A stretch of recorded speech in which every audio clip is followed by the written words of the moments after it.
Hi, I'm Dr. Donald DeFabio, and welcome to Fabulous Feasts, where we talk about food as a way to regain, maintain, and perhaps restore you health. Remember, you are what you eat, so you want to eat high-quality food, and as Hippocrates said, let medicine be thy food and food be thy medicine. So we're going to talk about healthy eating choices, and today it's all about Italian comfort food. Yeah, Italian comfort food that's healthy. It's going to be great. Old school classic from my family called chicken and peas. And it starts with some chicken. But first we got to get the pan heated up. So we'll turn the pan on. Let's get a little bit of heat going. Now remember, you want to get a chicken that ideally is free range. You also want to get a chicken that you got to read the website of the company that makes the chicken, that grows the chicken. Do they let them roam around? Are they cooped up? Do they have best practices? Are they vegetarian fed, or are they fed other things? You want vegetarian fed. You want free range. Organic, that's always great, but we always don't have that option. If there's a local farmer, get it from them. So I have chicken breasts today, but you can use whatever type of chicken you want. We're going to just, I sliced them into medallions, kind of like a filet mignon. 1.5 inches, 2 inches thick, straight down the breast. On top of that, we're just going to add a little bit of salt and a little bit of pepper. Now, I also let the chicken come to room temperature. If you find your chicken's tough, it's tough for two reasons. One is that they're really not letting the chicken in the slaughterhouse age at all. They're not letting it rest 2 to 3 hours after they slaughter it before they package it. That aging of 2 hours just starts the enzymes in the meat to start to make it softer. They can age it, but most of the time they slaughter it and they pack it right away, and it makes the chicken a little tough. So if you're running into that, first thing you need to do is let your chicken come to room temperature. Don't cook it when it's cold, because that tightens it up too. And the other one is pound it, okay? And let's use a little tenderizer just by pounding it. Now you have to put some oil in the pan, 2-3 tablespoons of olive oil, because the chicken's white meat, it's not going to throw off any fat. And you put it in, and you got to let it sear. And you can see there, I call them medallions, like almost mini filet mignons, so to speak.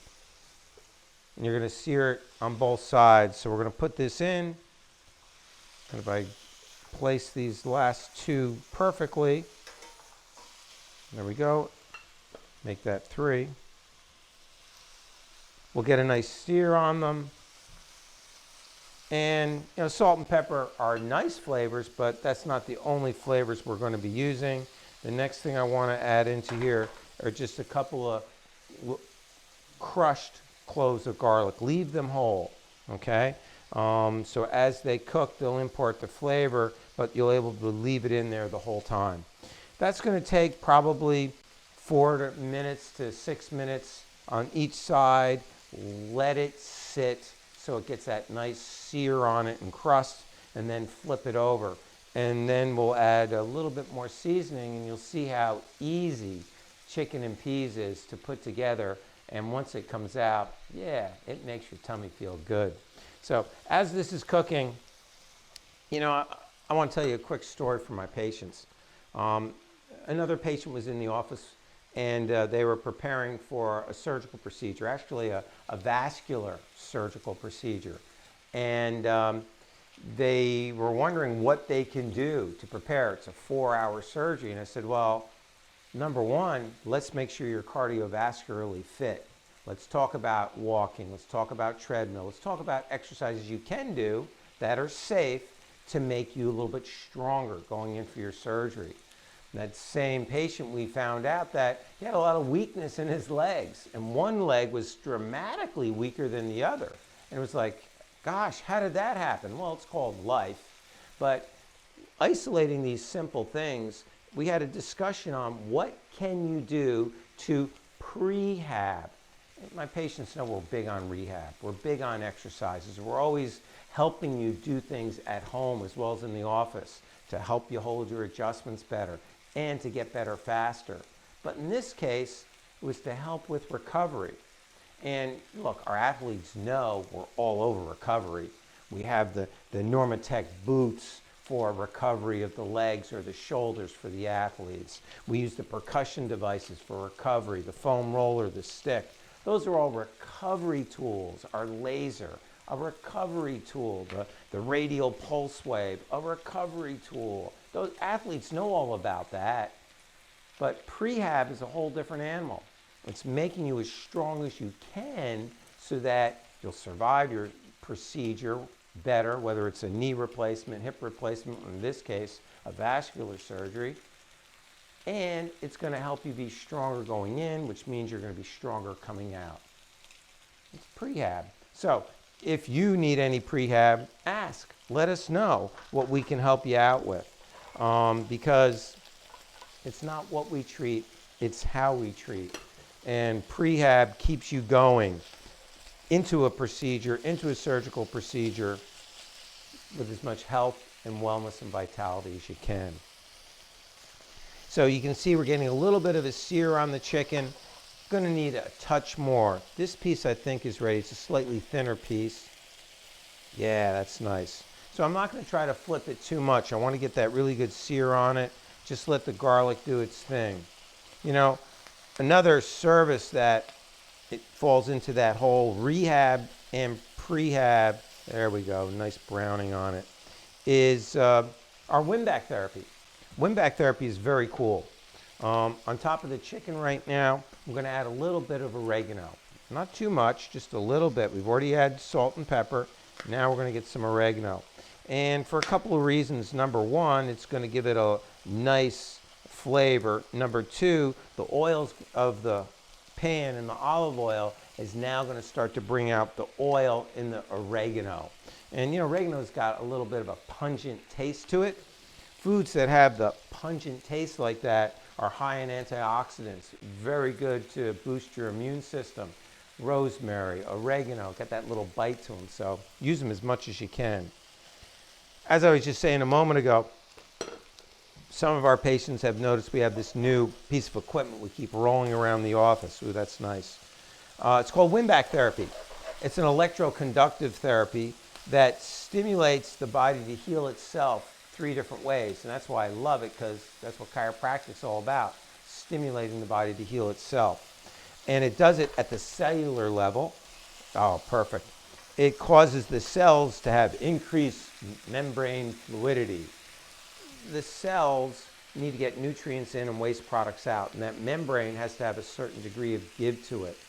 Windback therapy improves that give, so nutrients get in better and waste products come out better. It also can create a little bit of deep heating, which can be beneficial for some people to relax taut muscles and joints. We can do it.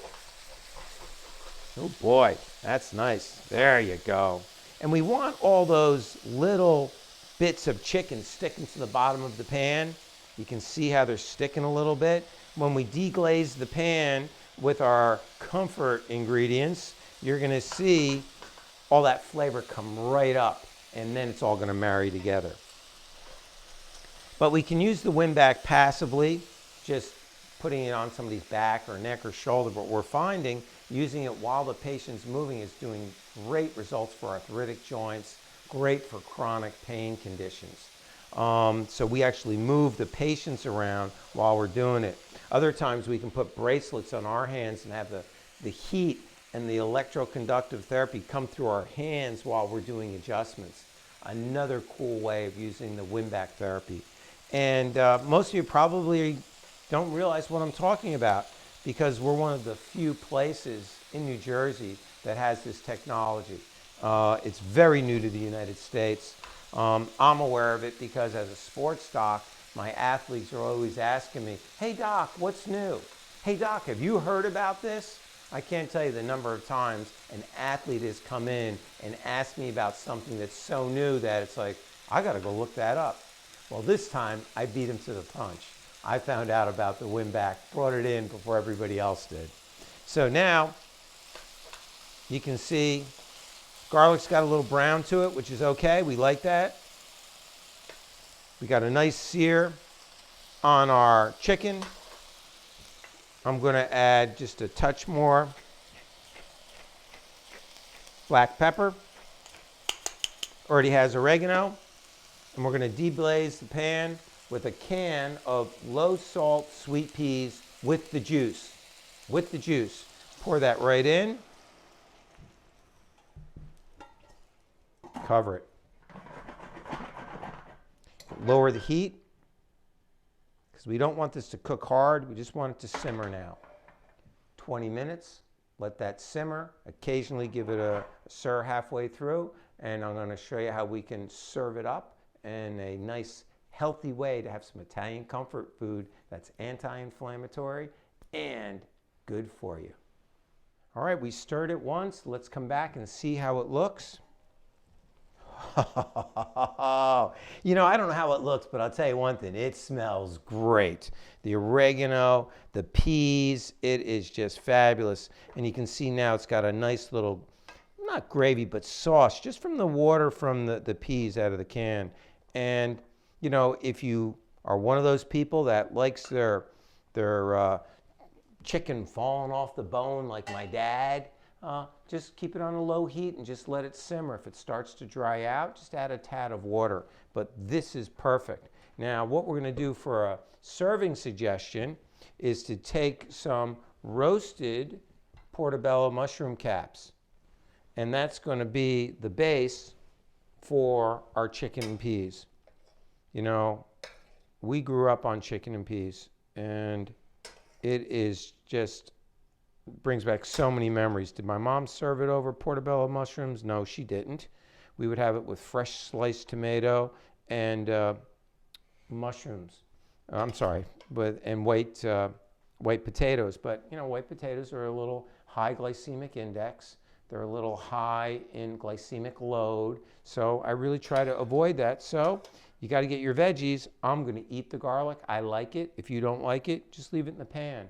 That's the other reason I leave it whole, so people can eat around it if it doesn't agree with them. Sidebar, if onions, if garlic kind of don't agree with you, talk to us about it. That means you're not digesting something properly, and it can be fixed with some simple nutritions and maybe an adjustment. We have a special adjustment for the gallbladder and the stomach. So that might be it, but it's usually a digestive issue which can be simply fixed. So if you're one of those people and you want to get back to eating onions and garlic because they repeat on you now, let us know. So there you have it. Peas and chicken and peas on portobello mushrooms. And if you want to add a little anti-inflammatory kick, we're just going to sprinkle some hemp seed hearts on the top. And, you know, since this is now a cooking show, it's not just a health and wellness show, we got to put a little sprig of parsley on it for you. I'm Dr. Donald DeFabio.